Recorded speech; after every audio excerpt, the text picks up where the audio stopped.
കർത്താവായിരിക്കുന്ന യേശുക്രിസ്തുവിൻ്റെ നാമം എന്ന പ്രഭാതത്തിൽ വാഴ്ത്തപ്പെടുമാറാകട്ടെ. ആത്മീയ ചിന്തകളിലേക്ക് എല്ലാ പ്രിയപ്പെട്ടവരെയും വളരെ സ്നേഹത്തോടെ സ്വാഗതം ചെയ്തുകൊള്ളുന്നു. ദാനിയേൽ പ്രവാചകൻ്റെ പുസ്തകം 1-ാം അധ്യായം 8-ാം വാക്യം. എന്നാൽ രാജാവിൻ്റെ ഭോജനം കൊണ്ടും അവൻ കുടിക്കുന്ന വീഞ്ഞുകൊണ്ടും തന്നെ അശുദ്ധമാക്കുകയില്ല എന്ന് ദാനിയേൽ ഹൃദയത്തിൽ നിശ്ചയിച്ചു. തനിക്ക് അശുദ്ധി ഭവിപ്പാൻ ഇടവരുത്തരുതെന്ന് ഷണ്ഡാധിപനോട് അപേക്ഷിച്ചു. ദാനിയേൽ എന്ന് പറയുന്ന ഇബ്രായ ബാലൻ യെരുശലേമിൽ നിന്ന് ബാബിലോണിലേക്ക് മാറ്റപ്പെടുകയാണ്. യെരുശലേം എന്ന് പറയുന്ന ദേശത്തെക്കുറിച്ച് പഠിക്കുമ്പോൾ ദൈവസാന്നിധ്യമുള്ള ദേശമാണ്, ദൈവപ്രമാണമുള്ള ദേശം, ദൈവ ആരാധനയുള്ള, പ്രാർത്ഥനയുള്ള, ദൈവഭയമുള്ള ഒരു ദേശമാണ് യെരുശലേം എന്ന് പറയുന്നത്. എന്നാൽ അവിടെ നിന്നാണ് ബാബിലോൺ എന്ന് പറയുന്ന ദേശത്തേക്ക് മാറ്റപ്പെട്ടത്. ബാബിലോൺ എന്ന് പറയുന്നത് ദൈവപ്രമാണമില്ല, ദൈവാരാധനയില്ല, ദൈവഭയമില്ല, പ്രാർത്ഥന കൂടിവരവോ കൂട്ടായ്മകളോ ഇല്ലാത്ത ഒരു ദേശമാണ്. എന്നാൽ അങ്ങനെയുള്ള ഒരു ദേശത്ത് ചെന്നു കഴിഞ്ഞപ്പോൾ ദാനിയേലിനെ ശ്രദ്ധിക്കുമ്പോൾ, പഠിക്കുമ്പോൾ അവൻ്റെ വാസസ്ഥലത്തിന് മാറ്റം വന്നു, വസ്ത്രധാരണത്തിന് മാറ്റം വന്നു, ഭക്ഷണ രീതികൾക്കൊക്കെ മാറ്റം വരികയാണ്, കൂട്ടുകാർക്ക് മാറ്റം വരുന്നു, സംസാരത്തിന്, ഭാഷകൾക്ക് ഒക്കെ മാറ്റം വരികയാണ്. എന്നാൽ ദാനിയേലിൽ നിന്ന് മാറ്റം വരുത്താതെ ദാനിയേൽ കാത്തു സൂക്ഷിച്ചൊരു കാര്യമുണ്ട്. അതെന്താണ് എന്ന് ചോദിച്ചാൽ, ദൈവവുമായിട്ടുള്ള ബന്ധത്തിൽ ദാനിയേൽ കാത്തു സൂക്ഷിക്കുന്ന വിശുദ്ധിക്ക് മാറ്റം വരാതെ വണ്ണം അവൻ കാത്തു സൂക്ഷിച്ചു. പലതിനും മാറ്റം വന്നുവെങ്കിലും സ്വർഗത്തിലെ ദൈവവുമായിട്ടുള്ള ബന്ധത്തിൽ ദാനിയേൽ കാത്തു സൂക്ഷിക്കുന്ന വിശുദ്ധിക്ക് കോട്ടം വരുവാൻ അവൻ തൻ്റെ ജീവിതത്തെ വിട്ടുകൊടുത്തില്ല.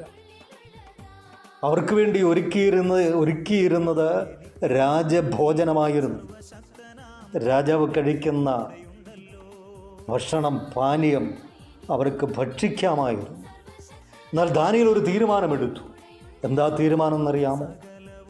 രാജാവിൻ്റെ ഭോജനം കൊണ്ടും അവൻ കുടിക്കുന്ന വീഞ്ഞുകൊണ്ടും തന്നെ അശുദ്ധമാക്കുകയില്ല. മറ്റുള്ളവരോട് ഈ കാര്യം പറഞ്ഞ ദാനിയേലിനെ അവർ കളിയാക്കും. ദാനിയേൽ എടുത്ത തീരുമാനം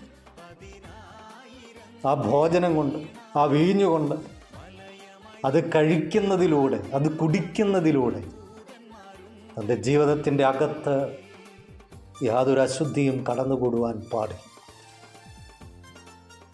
അവൻ പറഞ്ഞു, അയാൾക്ക് പച്ചവെള്ളം തന്നുകൊള്ളുക. ദാനിയേൽ വ്യക്തമായിട്ട് വെളിപ്പെടുത്തി. അവൻ പറഞ്ഞൊരു കാര്യമുണ്ട്, നീ ഞങ്ങളെ പരീക്ഷിച്ച് നോക്കുക, ശാഖപദാർത്ഥങ്ങൾ തന്നുകൊള്ളുക. രാജഭോജനം കഴിക്കുന്ന, വീഞ്ഞു കുടിക്കുന്ന മറ്റുള്ളവരെയും, പച്ചവെള്ളവും ശാഖപദാർത്ഥങ്ങൾ കഴിക്കുന്ന ഞങ്ങളെയും 10 ദിവസം കഴിഞ്ഞ് നീ പരിശോധിക്കുക.